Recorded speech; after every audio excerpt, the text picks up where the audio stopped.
podcast about product management, user experience design, technology, and more. This is Product by Design.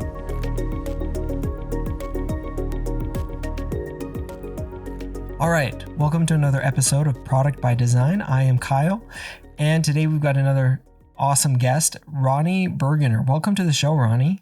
Thanks, Kyle. All right. Happy to be here. Thanks.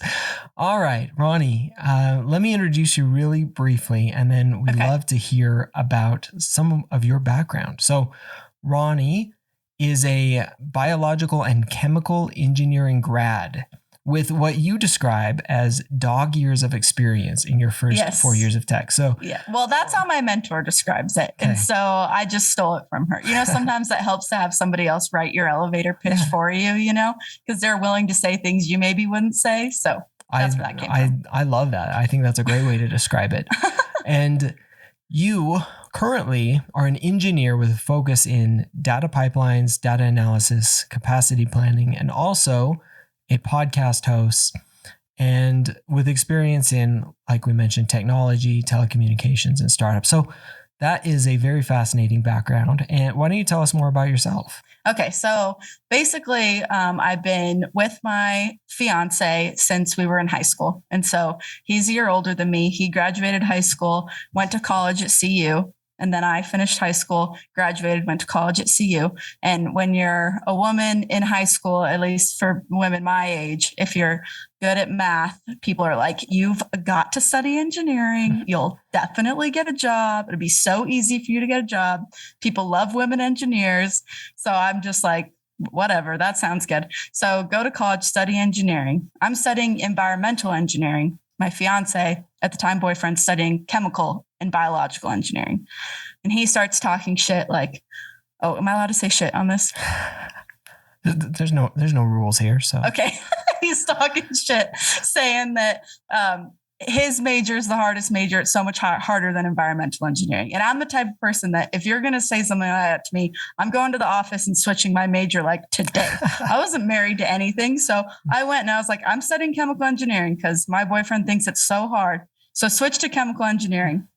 Realized my junior year that probably wasn't a good way to pick a major and that you probably shouldn't decide something like that based off spite. But I was like 20. And so I just went for it. So junior year, I basically have a massive like quarter life crisis. I'm like, I don't like chemical engineering. I don't want to work in oil and gas. I don't want to work in pharmaceuticals. This is terrible. I wanted to quit. And my parents were like, you have got so close, just finish it. And then you can figure out what you want to do. So I finished. I was depressed, didn't really know what I wanted to do with my life. I remember sitting in my senior seminar class and they had guests come in and talk about their careers. And there was this one woman that came in and talked about her career making printer ink as a chemical engineer. And I was like, oh my, it made me want to just end everything. So that was terrible, but I finished graduating and I work at a restaurant where I loved working for like another year. And then I was like, okay, it's probably time for me to like put on my big girl pants, my big girl money pants and get a job in tech. So I spent a lot of money on this degree.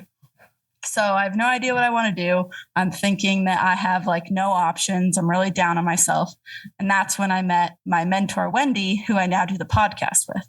And she kind of started asking me like, what did you like? What did you not like? And I was like, well, I really liked Excel. She was like, okay, that's a little weird, but maybe you could be like a business analyst or a financial analyst. And I said, okay. So I applied for a financial analyst job. And Wendy referred me to that. You know, she had a connection there. I ended up getting that job. So this is where like the dog years of experience come in because that job, I mean, I wanted to start the podcast like when I first started that job because I was just so happy that Wendy had given me all this advice to even get the job that I was like, that's enough material for a podcast alone. And then the universe was like, no, here comes way more material. So I had a lot of challenges in that job with like sexism and being underpaid, this, that, and the other thing. End up leaving and going to Comcast. Actually get fired from Comcast, which is another story we could get into. Go to a different startup called Ibotta. Dead set, again, this is like my spite motivation, dead set on getting my Comcast job back. get my Comcast job back. And now I'm at Comcast and have been there for a little over a year. Okay. Well, yes. Wow. That's a long-winded bio, but that's my deal. And super fascinating. Okay. So I want to touch on a number of points that you made, because I think this is just super fascinating. You started out in a major or an area of study that you just did not like and were not passionate about, and frankly sounded like you kind of hated and didn't really know what to do with until you found kind of a mentor or somebody to kind of help point you towards some things that helped set you on a path towards something that you enjoyed more. So tell us more about kind of that journey of maybe finding somebody to help maybe pull on some of the areas of interest for you. So what was it like finding a mentor in the industry, or at least somebody who could help start to point you in a direction of like, where you could get into some things that you liked, and you mentioned her name was Wendy. Where did you find her, and how did she start to help you get out of this, like, chemical engineering ink printer cartridge path that could have been disastrous? Could have been disastrous. Yeah. Could have been a total disaster. Yeah. So I met her. So the reason after I left the restaurant I was at, I thought that maybe I wanted to teach math because I've always loved math. So I was like, well, maybe I'll just teach math. That'll be what I do. So I was actually at a coffee shop with a woman that somebody connected me with who was a math teacher. And she was kind of saying like, I don't know if I would do it if I was you. I would maybe try and work in the industry for a little bit. And then if you want to teach later, you can. And so I was having this conversation with her when Wendy walked in, and Wendy happened to know her. So I met Wendy at a coffee shop, basically. And this woman was like, you need to talk to Roni. She is lost. And so I set up time to talk to Wendy. And I had a lot of coffees with a lot of different like potential mentors before Wendy. And I think like what made the difference is that my first coffees with all these other people, I wasn't really vulnerable about the space that I was actually at. Like I didn't really open up about how lost I was. I didn't really say like that. I didn't really want to emphasize that I was struggling. I was just kind of like, oh, I'm trying to figure out what I want to do next. But with Wendy, I was just laid it out all out on the line. I think I even teared up a little, and I was like, I just don't know what to do with my life. I feel like my options are limited. I feel like I shouldn't have stayed at the restaurant for a year after graduating, blah, blah, blah. Totally vulnerable, laid it all out there. And that made Wendy want to help me. And also she knew what I needed help with because I just told her everything. And she was also the first person that was asking me, well, what did you like? She was like, there had to be some things that you liked. She's like, you're looking back on it now really negative, but there has to be some things. And she also just opened my eyes to the fact, like, I like to think that your options of jobs you could get is like, it's like when you go to Starbucks and you look at the Starbucks menu and there's like 10 things on the Starbucks menu, but the amount of things you can actually order from Starbucks is like 10,000. Yeah. And I think that's what it's like when you're looking for a job. In your head, you only have maybe like 5 jobs that you are qualified for, or 5 titles. I mean, not jobs, 5 titles. But in reality, there's all these different companies doing all these different things, especially in tech, where your experience is applicable in a really unique way. And there's so many more opportunities than you see, especially when you're first starting your career. Yeah. So Wendy kind of opened my eyes to that, because I would have never applied to be a business analyst or a financial analyst if she didn't tell me that she thought I could do that. That's really, really interesting. So having somebody as a mentor or a guide can really, kind of like you said, open up some of the doors for you, or at least open up some of your perspective. So, initially, Wendy, your mentor, was able to kind of help open up this potential opportunity for you and help point you in this initial direction. What have been some of the other things that a mentor has helped you with, or other ways that you see mentors being beneficial, especially early on in your career? Yeah, I think figuring out what you want to do, and also they just help. Like when I first started my career, and even sometimes now, I just have a flair for the drama, and everything's like so dramatic. Like every little email, like especially when you first start your career, every little email you send, every Slack you send, every email you get, every meeting you have is like this. Everything just feels like such a huge deal. And when you have a mentor who's had a lot of experience under their belt, they just help you kind of like take a step back and look at the big picture. And like even that financial analyst job, my first job, I didn't really like doing that, but I wasn't panicked about that in the way that I was about not liking my manager, because I had Wendy there to be like, okay, well, let's sort through what you do like and what you don't like. And let's think about what maybe the next step would be and talk about what you like about the company and what you don't like about the company. Is it the leadership? Is it the location? Is it how much money you're making? Is it the size of the company? All these different things, just helping you sort through all this like a therapist almost, but for your career, I think is really helpful. Yeah. Yeah. And the other thing I'll say about finding the right mentor is it's also kind of like dating. I think sometimes people like will see somebody do a talk or something and be like, oh, I would love if that person was my mentor. But then they have coffee with them. Maybe it just doesn't quite click. And that's okay. There's going to be a lot of people that you click with that you don't click with. And just because they have like 30 more years experience or they do something really cool that you're interested in doesn't mean that they're going to be a great fit for you. Like there's a lot of stuff that has to fit personality wise, I think. I think that's a really good point that a lot of us can overlook. I know early in my career too, that was something that I didn't realize initially. Like you feel, I felt early on a lot of pressure to like make it work with like certain people or mentors or that sort of thing. And like you said, it's a lot like dating where it just, you don't want to force it. And it's like, if it's going to work, it is. And sometimes you just have to go through a number of different people in order to find like the right fit. And there's lots of really, really good experienced people out there. And that doesn't mean that everybody's going to be the right mentor for you. And it's nothing against anybody in particular. It's just a matter of like finding the right fit. And, there's going to be lots and lots of good experienced people who may not make the right mentor for you in particular. They'll be a great mentor for somebody else. And just going through and meeting and making sure that there's the right fit there. And I remember, and you tell them, let's just be friends.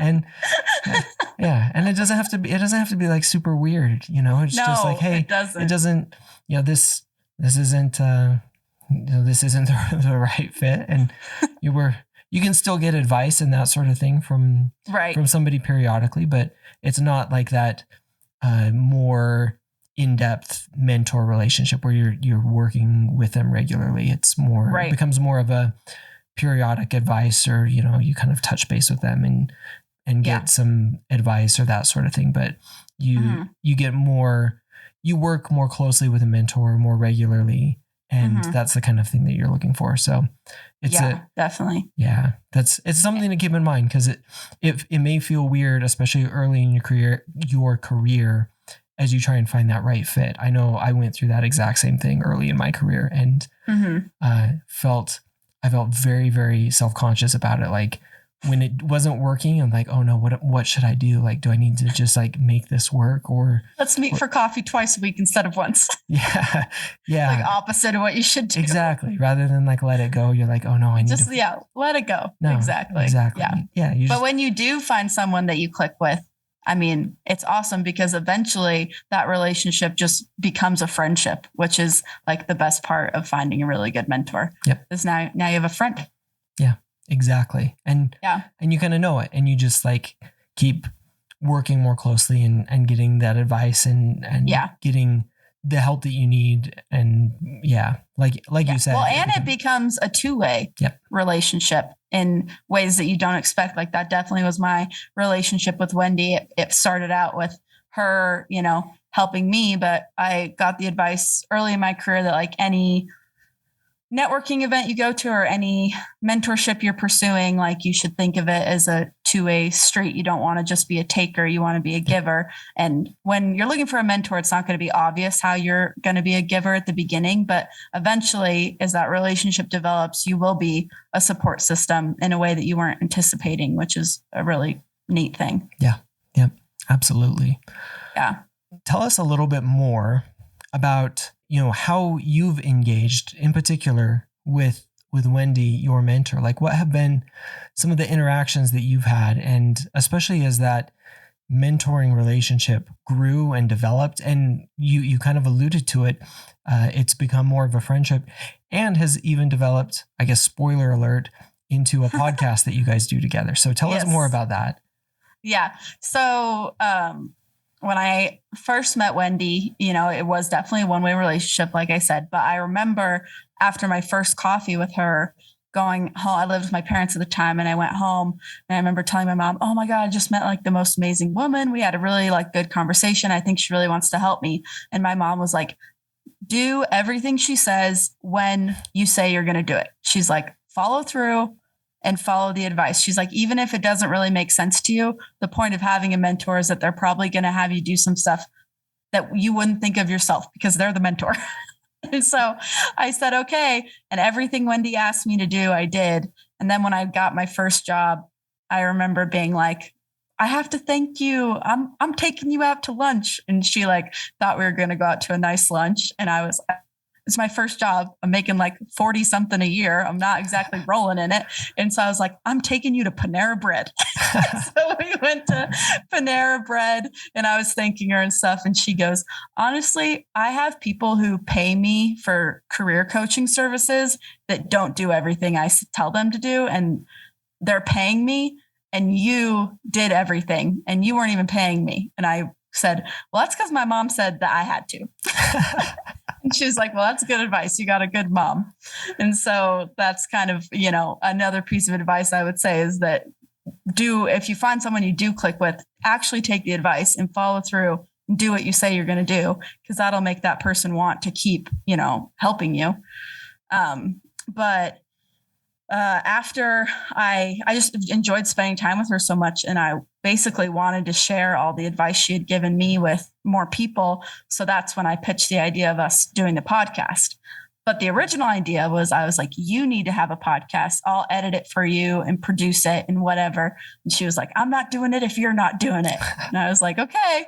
And I was like, it's actually a pretty neat idea, because I don't know any podcasts that have hosts that are like 30 years apart that aren't related. It's a really intergenerational thing that you don't see a lot. So I was like, that's kind of cool. And we have different perspectives. I'm like, have the entry level perspective. She has the, boss lady VP perspective. And so we just kind of started doing it. And I was like, I think if we just keep doing it and keep doing it, keep learning, don't quit, eventually it's going to succeed. And so we've been doing it for 4 years now, and have almost 100 episodes. Nice. So it's been good. That's very nice. Yes. And what is it called? It's called Big Girl Money. Big Girl Money. Okay. Yeah. We'll put a link to that in the show notes. To that podcast. It was originally called Undervalued. Okay. And then we had to change the name to Big Girl Money, which is another story and another learning lesson that Wendy gave me. But yeah, Big Girl Money. Big Girl Money podcast. It's a great podcast. I was listening to it just this week. It's got some really good episodes. I was listening to one about sprint planning. We were talking about it before we started recording this episode as well. So definitely check that one out. Awesome. So I wanted to talk a little bit about some of your work experience, because you mentioned as well that getting started, especially in the tech industry, experiencing, some of the bias and discrimination, and, being undervalued, like you mentioned on the podcast name, and underpaid. Tell us more about what that was like and some of your experience, especially starting out early in your career. Yeah. So my first work environment I was in was just terrible, honestly, from this type of perspective. And the sad thing about that being your first experience is that you think that's going to be your experience in the entire industry for the rest of your life. This is me going back to like my dramatic tendencies. So my first, I had Wendy there to kind of like snap me out of it and be like, that's not the way it is. But my first job, I was a financial analyst on a team of like 20 to 30 other analysts. And it was very much like finance bro culture. But this was my first job, so I didn't really know like what was normal, what was not normal, what was okay, what was not. I was like I wouldn't even have called myself a feminist at that point. So I was just like, had a hard time digesting all these things that were happening. But the long story short is that we were broken out into different regions for the financial analyst work we would do. So I would do the analysis for one region, another team would do a different region, and we'd all come together to make the quarterly earnings supplements for this company, which is a publicly traded company. So that was like the entire point of my job.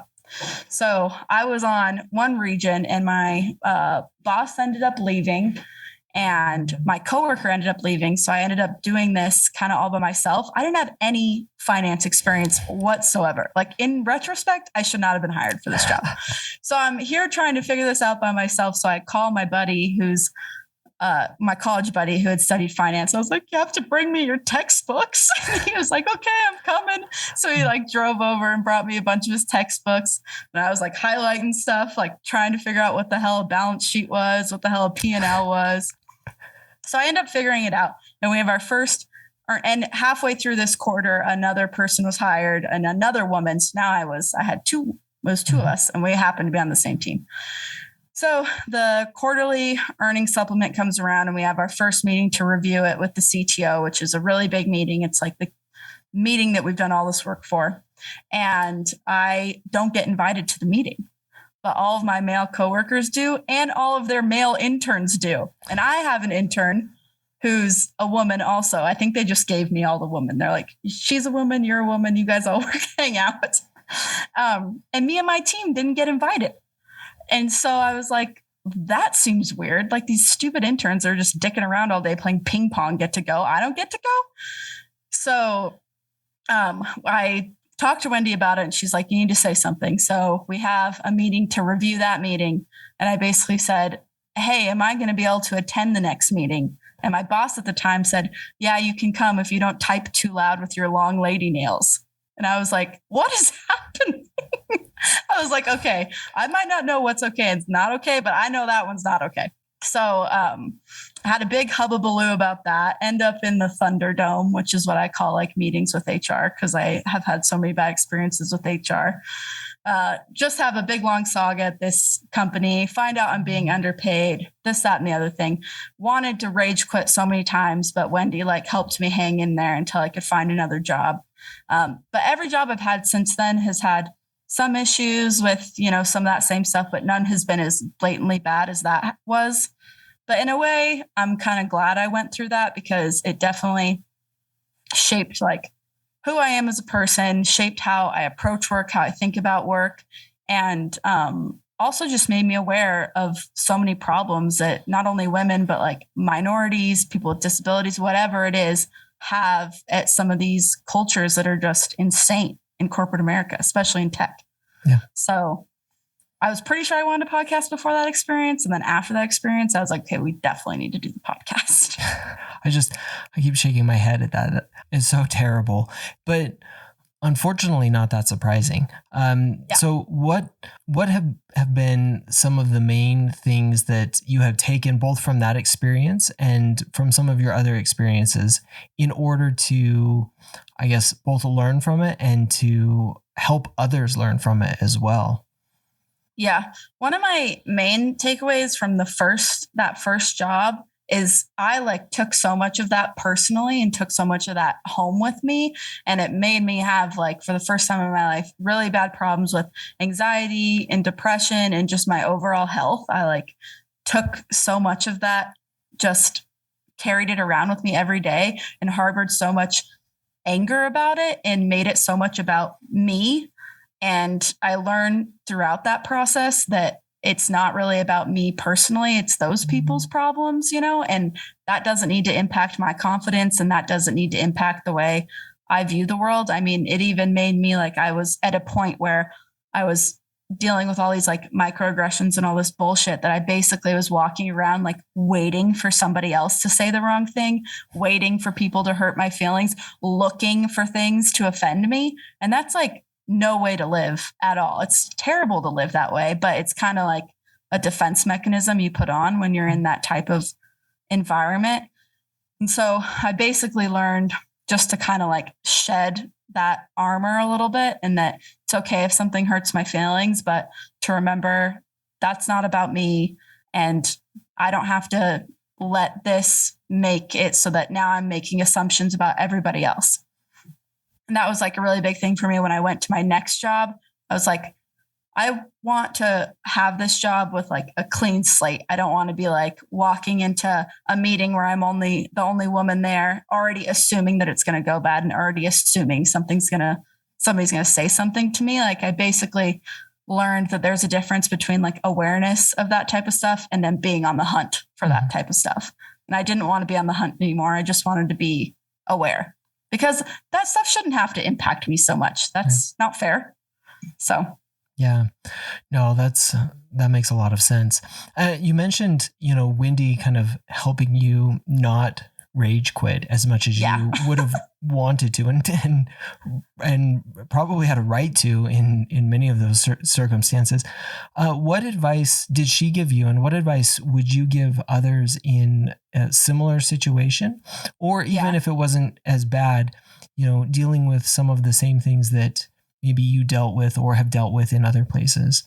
Yeah, I think it's so much of like this too shall pass type of mentality that Wendy really helped me have. Because when you're in that type of situation, in that type of headspace, you think it's going to last forever and that you're going to be at that company forever, that you're never going to find another job, whatever. And she really just helped me see that like, okay, every day we just need to take one step forward towards the next place. So maybe in one day, and it's not beating yourself up either for not getting everything you need to get done. Like maybe in one day you workshop your for 30 minutes. It's like, okay, that's great. That's one step forward towards the next job.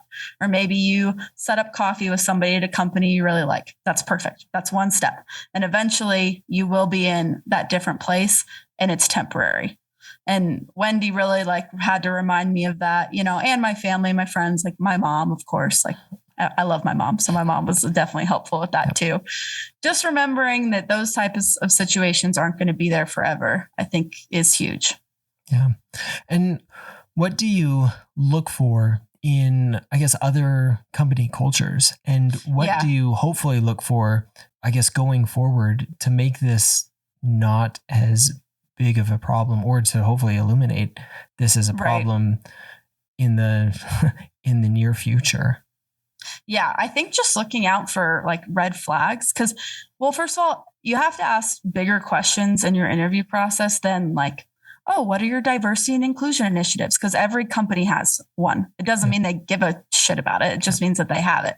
And just being on the lookout for like any little red flag, like don't ignore that type of stuff. I mean, in my first interview for that first job, the guy interviewing me asked if I was married and if I was planning on having kids. I should have like been like, okay, red flag, but you justify it because you really want the job. So you're like, oh, maybe he's just curious about my personal life. You make up an excuse for it because you don't want to have to walk away from that opportunity. So looking out for the red flags and just asking the right questions in the interview process. I think what I learned is that so much of a company's environment filters down from the top. Yep. And if the people at the top don't give a crap about how their employees feel, about inclusivity, about diversity initiatives, like if they don't genuinely care about that stuff, it's not going to filter down to the bottom. So I think a really good question to ask is like, what has the CEO done in the last like quarter to get involved with some of the diversity and inclusion initiatives? Because if he or she is just setting it up and letting someone else run it and they're not actively involved, then they probably don't actually care, that type of thing. Those are really, really good points. And it definitely starts with a lot of the leadership. I've definitely found that too.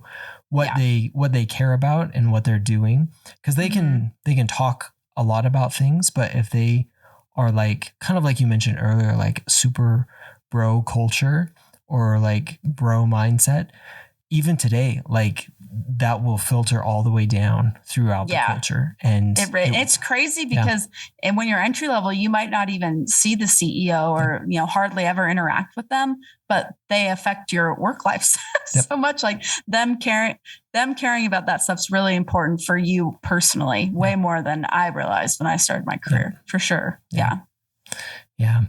Last question on that, how have you dealt with and how do you deal with both good managers and probably more so with bad managers in your career? Yeah. I don't know. This is a tough one because I feel like I haven't mastered this yet. But I've had some really, really good bosses. I actually had my favorite boss ever. I actually had towards the end of my time at that first job, which was crazy because I had like my favorite boss ever in my least favorite job ever. But one thing that I wish I had done with, I don't really talk to him anymore. And I kind of lost touch with him. He's not really on LinkedIn. And I don't have his phone number. And so when I left that job, I was like so happy to get out of that environment that I just wanted to leave it all behind. Even though in reality, I did have some good connections and I had a really good boss. I wish I would have kept in touch with him and those people. So I think that's one thing on the boss note is if you do have a really good manager, like keep in touch with them because you never know when you might end up working for them again or even with them. Yeah. And with the bad bosses, I feel like it comes down to like the vulnerability thing again. Like I think anytime I've gotten through to a bad boss, it's because I told them how things were making me feel more than just telling like the story of something that happened. Being like, it made me feel this type of way and feeling this type of way makes it really hard for me to do a good job, that type of thing. And I think that when you say something like that, people have to take you seriously, because nobody wants their employee. Most bosses don't want their employees to feel bad. Yeah, that's true. That's very true. Yeah, totally agree with that. I want to pull on that really good manager thread just a little bit. Like what have you found that makes a really good manager? Like what were some of the things that made that really good manager a good manager? Yeah, I think that manager, my favorite thing about him is he was super, super direct, which I actually didn't like at first. I was like, you're kind of hurting my feelings. But then we kept going and I actually really valued that about him because it opened up space for me to be direct with him. And that's the most back and forth I've ever had with a boss. I think it's really hard to get your relationship with your boss to a place where you can give each other feedback without anybody getting defensive or having their feelings hurt. And I feel like one of the number one things that any good boss does is look for feedback. Like my favorite, anybody that does anything is my favorite because they're constantly trying to be better and they don't act like they have it all figured out. I think the same thing goes for a boss. Like you want your boss to constantly be looking to improve and see how they can be a better boss for you. But you aren't really going to get that type of feedback from your employees if you don't work on being approachable and their employees don't trust you. You're not going to lose your shit when you say something bad about them type of thing. So it's been my biggest pet peeve in my career lately is I have these skip levels with people above me and they're like, my door's always open. Any feedback? It's I don't know you. I meet with you twice a year. You think I'm going to give you honest, candid feedback right now? We don't have a relationship. We don't have any trust. You have to kind of build that type of thing to get the feedback to keep improving. And I think that's what that boss really did. Yeah. No, that makes a lot of sense and kind of goes with the other thing that you were saying on building trust through that openness and even a little bit of vulnerability, admitting that, there is that we all make mistakes and that, I as a manager am imperfect and here's some of the ways and here's something I'm looking for feedback on. And just being open, making that openness kind of a two-way street and having that directness so that it is just a relationship that can be open and direct and being vulnerable in both directions, both as an employee and a manager, so that you can have that candid conversation and get feedback and give feedback in a I think admitting way. When you make mistakes is a big one. Yeah. that not very many bosses do. Like my favorite boss in that job would be like, well, I kind of fucked that up. He would say something like that. And you'd be like, well, that's kind of nice to hear that you don't think you're perfect. And also he would talk about his personal life a lot, which I thought was really nice because it kind of like made room for me to talk about my personal life. You know, he'd always talk about like his daughter and things he was doing with her that weekend, or he'd like have to go home early to pick her up from school or something like that. And he wouldn't make up some excuse for why he had to do that. He would just say he was doing that, even though he wasn't even in an environment that supported that. He still was like, this is my life and this is what I got to do. Yep. And that left space, you know, for me to do the same thing. So yeah. No, that makes love bosses like that. Yeah, that's really good. Totally agree. Yeah. Awesome. Okay. What is the best advice that you would give somebody early in their career? Kind of going back to the like everything being so serious. Not everything's so serious, and it's okay to make mistakes. It's okay to screw things up. It's okay to try things. Like your first job or even your second job or even your third job are not going to be the perfect jobs for you. You'll probably hate them, honestly. But if you're aware and you remember that it's just temporary and that you're in this like exploratory phase, you can kind of have fun with it and you can learn things that you do like and things you don't like. And every next job just needs to be a little more of what you do like and a little less of what you don't like. Just keep repeating that pattern and eventually you'll end up in a really good spot, I think.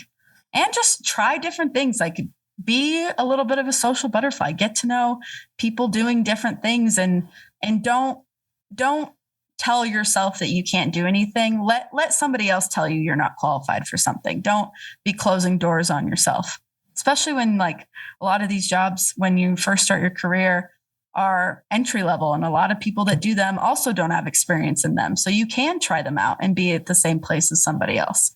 Yeah. I think that's perfect advice. And it's so great. Honestly, like I feel like I'm almost like 15 years into a career and I'm still like exploring. And honestly, like for me, it's still learning and everyone is just like a little bit more. And it will probably be like that for an entire career, I would imagine. Yeah. I'd honestly hope. I was probably the exact same way early on, like far too serious and far too much like too serious. It's I gotta take this really seriously. I gotta be like really all in and I've gotta just like, be heads down and make this like, this is going to be it and that sort of thing. And no, this isn't going to be it. This isn't going to be, especially nowadays, but even back then, like it's not going to be like your forever seat. No, like this is a chance for you to learn about you, about different industries and about what you want to do just as much as college, and do it and then learn and move on to like the next one and then the next one. And that's the way. And don't be so hard on yourself. Yeah. I was so hard on myself when I first started my career. It's like so silly. It's like, this is not that important. Yeah.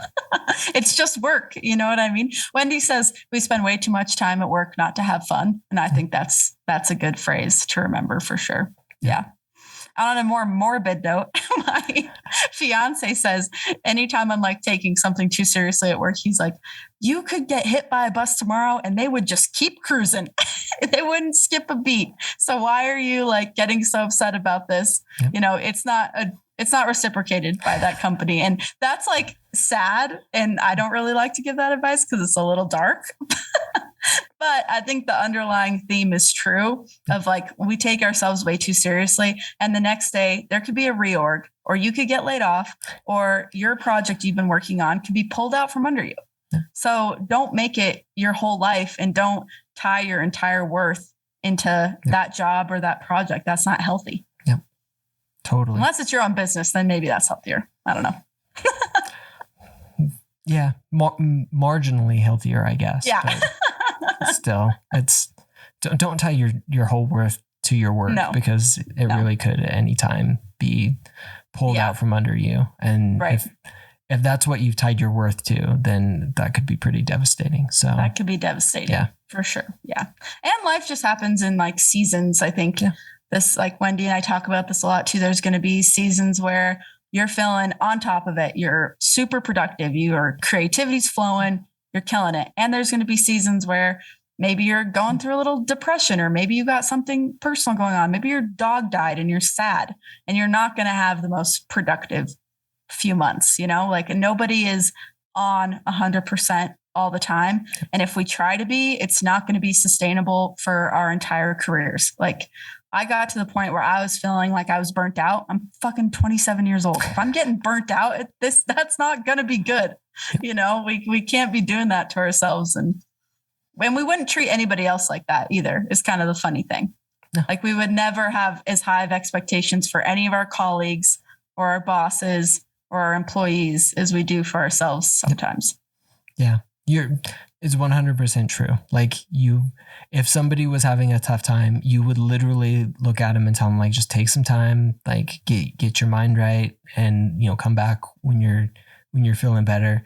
But that's the same advice that you should give yourself. Like, take a little bit of time, get your mind right, and get back at it when you're feeling like more like you can. So definitely don't be too hard on yourself, and definitely like when I'm feeling creative and on top of it, like I love to just go at it as much as I can, but if I was like that all the time, I just wouldn't be sustainable. And so like when you're feeling it, like go for it. And when you're not, like you do the best you can, but you're not going to be at it 100% all the time. That's been one of the like coolest things about COVID. I feel like with like work culture in general, to find like a silver lining for COVID and remote work is, for me at least, I've like my working schedule is just not nearly as rigid as it used to be. Like I think technically I'm supposed to be working 9 to 5, but I do for the most part, but also if I have, and I like, sometimes I'll be laying in bed. It's like 8 p.m. I'm watching like Love Island and I'm like, oh my God, I just have an idea for that project. Why not get up and go work on the project for a little bit? Like just because 8 p.m., if you're feeling it and you're in the zone, like go do it. And then if you're in the middle of the day and maybe it's 2 p.m. and you're dragging and you're barely getting anything done, maybe it'd be better if you just called it. You know what I mean? It's all about like working. I just think we can get so much more done and feel so much healthier if we work with our like natural flows and states of mind and creativity and stuff. And this rigid like 9 to 5 sometimes isn't good for that. I 100% agree. Like I feel like I hit a wall usually like afternoons frequently. And then I feel like I also have a surge of creativity, like come 10 o'clock at night, 10 or 11 o'clock at night. And just like the juices start flowing again.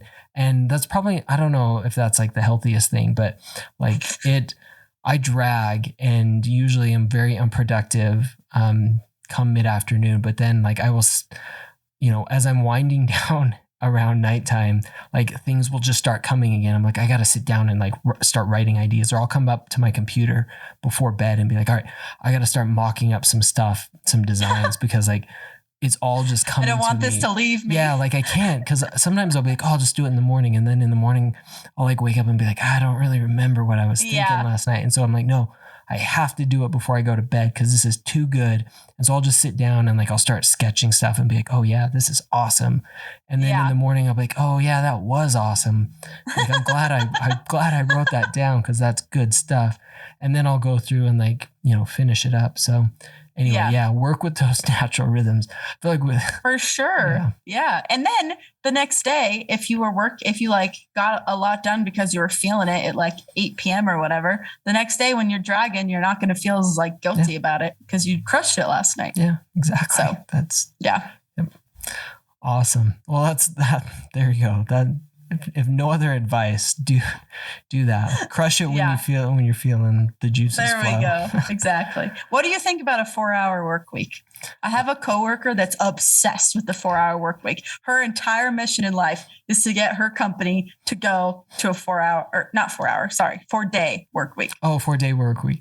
Yeah, not 4 hours. Sorry, 4-day work week. So in my previous role, we had a whole team that would do that. So they had cut out Wednesdays. And so they would do 2 days. Yeah. And then have like a mid-week off. And then 2 days and then have like a weekend. And they loved it. And so like they were down to the the 4-day work week with like awesome. a midweek weekend. Yeah, I haven't heard of anybody taking Wednesday off. Yeah, but I think about that and I'm like, that means that every day is either Friday Eve or Friday. Yeah, they basically, that's kind of sick. Yeah, and so I think it was really working for them, like to have that midweek break. It seems, I love it. Like, get down to the 4-day week if you can. Honestly, I feel like our work fits into whatever amount of time that we give it. And that's what I've typically found as well. Like it expands into the time we allot for it. And so like if we allot less time, then we tend to just get more done in the time that we give it. And so forcing ourselves to just get our work done, like what we need to, in less time is probably just less wasteful.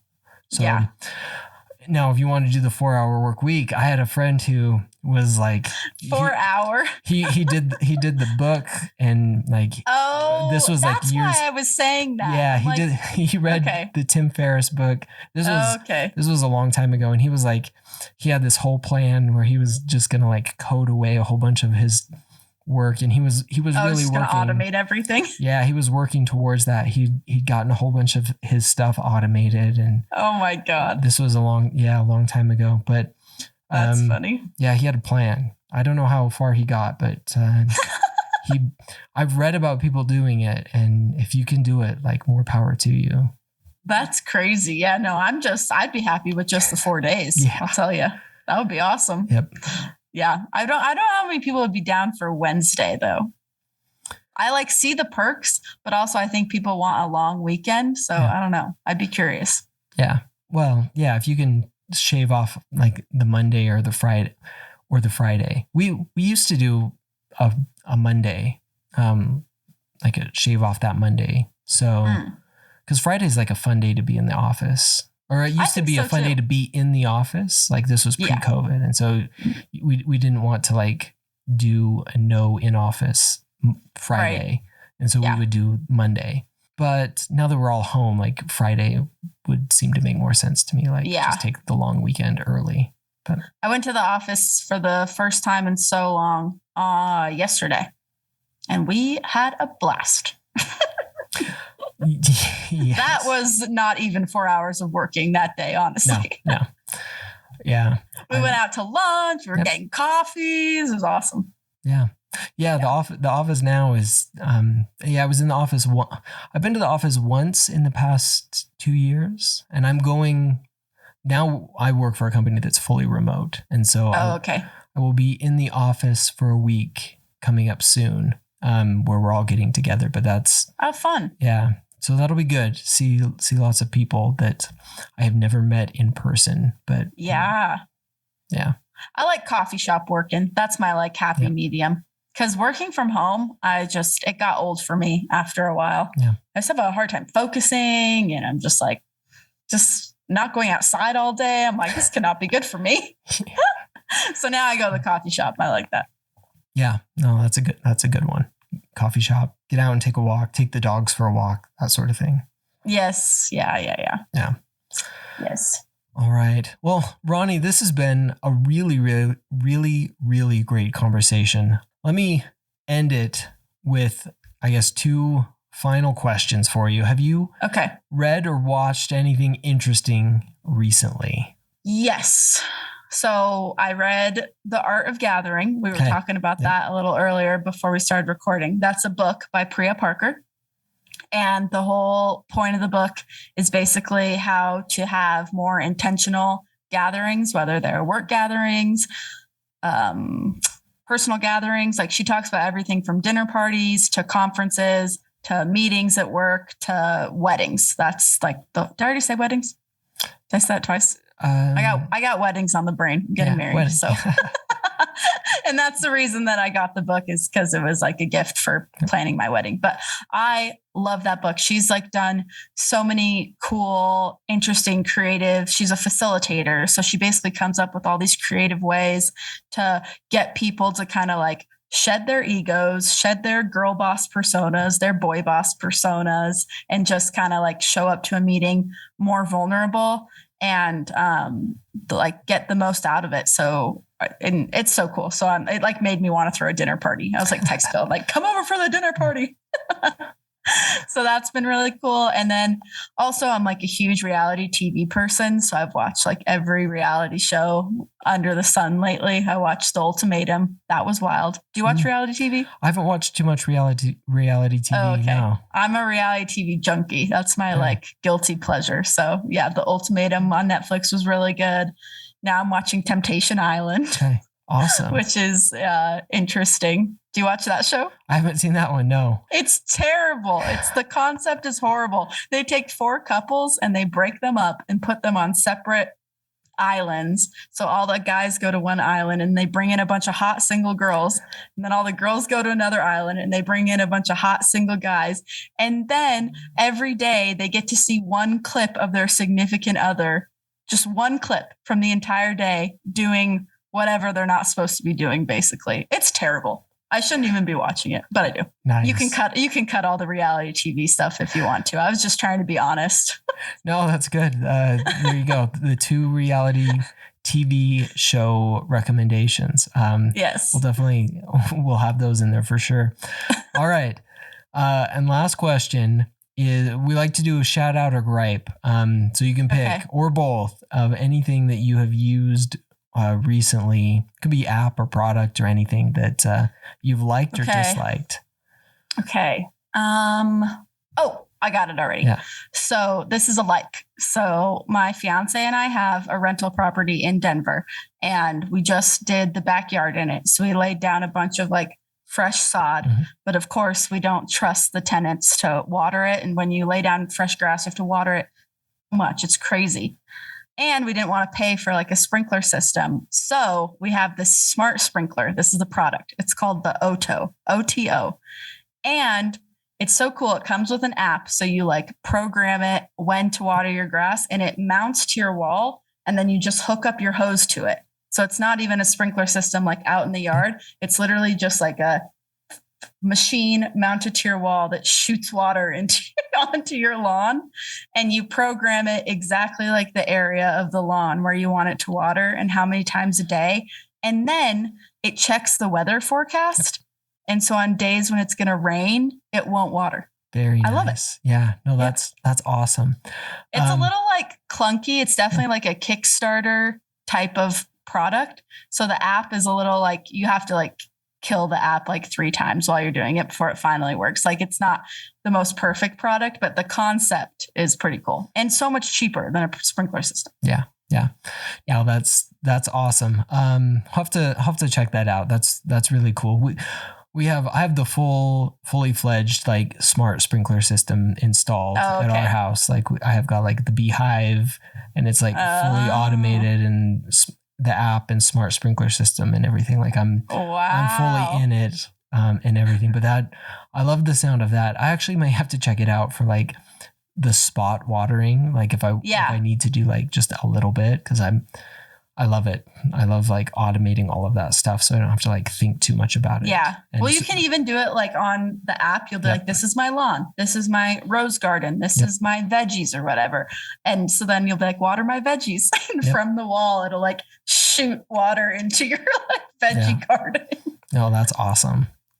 Yeah. The one bad thing though is that if you have like patio furniture between your wall and the lawn, like it'll definitely get a little bit of a mist. Yeah. No, that's all right. Cool.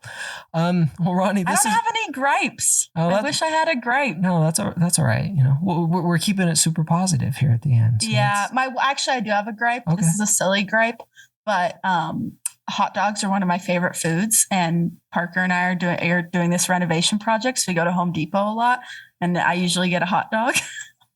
And Lowe's doesn't have a hot dog stand. So that's my gripe. I think Lowe's needs to get a hot dog stand. Okay. No hot dog stands at Lowe's. Yeah. Do you consider hot dogs a sandwich? Let me just ask that. No. No. Okay. Do you? I don't have a strong opinion. I'm just curious if you consider I didn't think I did either, but the way I said no, I guess I do. Okay. Nice. No, not a sandwich. Do you consider a burger a sandwich? Oh boy. No, I'm gonna have to go with no. Like my gut saying no on that one too. So Yeah, your gut's right. Yeah. The burger's not a sandwich. not a sandwich. I don't think so. Is it? It can't be. No, What about a patty melt? a patty melt? Again, I don't know. That was getting a little more gray area for me. My initial reaction was no, but I don't know. We have to start a segment of like, is it a sandwich? And just like have a whole bunch of Earlier in the podcast, we're like, don't take it too seriously. And now I see you. You're like really thinking, really analyzing. Yeah.